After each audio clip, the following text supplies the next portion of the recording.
नमस्कार दोस्तों, आशा करता हूँ कि आप सब ठीक होंगे। वीडियो का थंबनेल और शीर्षक देखकर आपको पता चल गया होगा कि आज हम किस विषय पर बात करने वाले हैं। तो चलिए आपका ज्यादा वक्त ना लेते हुए इस वीडियो को शुरू करते हैं। नमस्ते। अगर आपका कोई बैंक अकाउंट है तो सुनिए, ये बात सीधे आपसे जुड़ी है। आरबीआई मतलब रिजर्व बैंक ऑफ इंडिया एक ऐसा नया नियम लेकर आया है ना, जो आपके पैसे बचा सकता है। हाँ, खास तौर पर तब जब आप उस मिनिमम बैलेंस की कटौती से परेशान हो चुके हैं।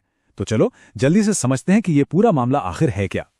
कभी हुआ है आपके साथ ऐसा कि बैंक से अचानक एक मैसेज आता है कि आपके पैसे कट गए हैं और आपको पता ही नहीं चलता कि भाई ये चार्ज किस चीज का था? ये कहानी ना हम में से ज्यादातर लोगों की है।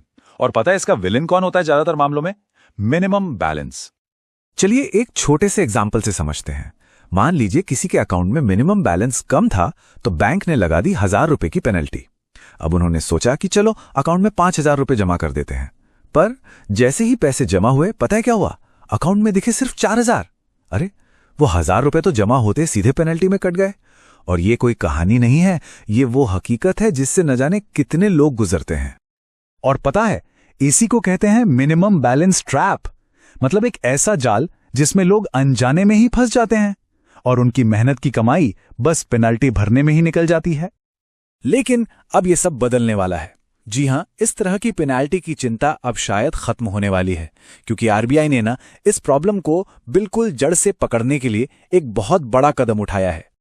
और वो बड़ा कदम क्या है? वो है आरबीआई का एक नया और बहुत जबरदस्त नियम। देखिए, इस पूरे बदलाव की जो सबसे जरूरी बात है ना, वो आरबीआई के सर्कुलर की बस इस एक लाइन में छिपी है। अब से निष्क्रिय खातों में न्यूनतम शेष राशि न बनाए रखने पर कोई शुल्क नहीं लगाया जाएगा। सुनने में ये एक छोटी सी लाइन लगती है ना? लेकिन इसका असर बहुत बहुत बड़ा है। तो इसका मतलब क्या हुआ? सीधा सा मतलब ये है कि अब कुछ खास तरह के अकाउंट्स पर मिनिमम बैलेंस ना रखने की पेनल्टी लगेगी ही नहीं। जी हां, भले ही आपका बैलेंस 0 क्यों ना हो जाए। लेकिन यहां एक बहुत बड़ा सवाल उठता है, ये खास तरह के खाते आखिर हैं कौन से? और इसका जवाब हमें मिलता है इनएक्टिव अकाउंट्स, यानी निष्क्रिय खातों की डेफिनेशन में।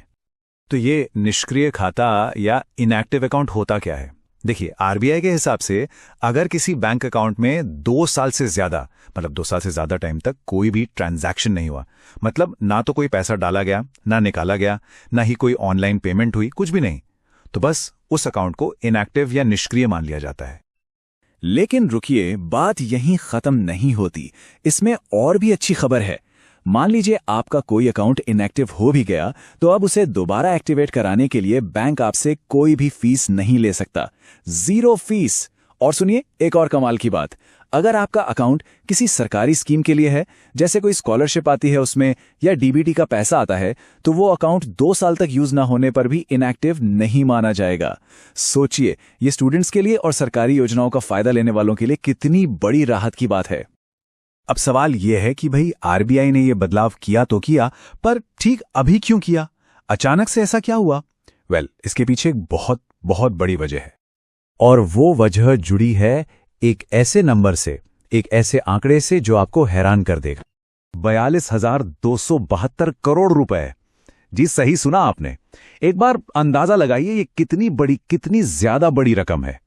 ये वो पैसा है जो मार्च 2023 तक हमारे देश के बैंकों में अनक्लेम्ड पड़ा हुआ था, मतलब लावारिस। इसका मतलब यह है कि पैसा तो लोगों का ही है, पर या तो वो लोग इसे भूल चुके हैं या फिर यह पैसा किसी वजह से उन तक पहुंच ही नहीं पा रहा। और आरबीआई का मिशन अब यही है कि ये सारा पैसा, ये जो लावारिस पड़ा है, इसे इसके सही मालिकों तक या उनके परिवार वालों तक पहुंचाया जाए।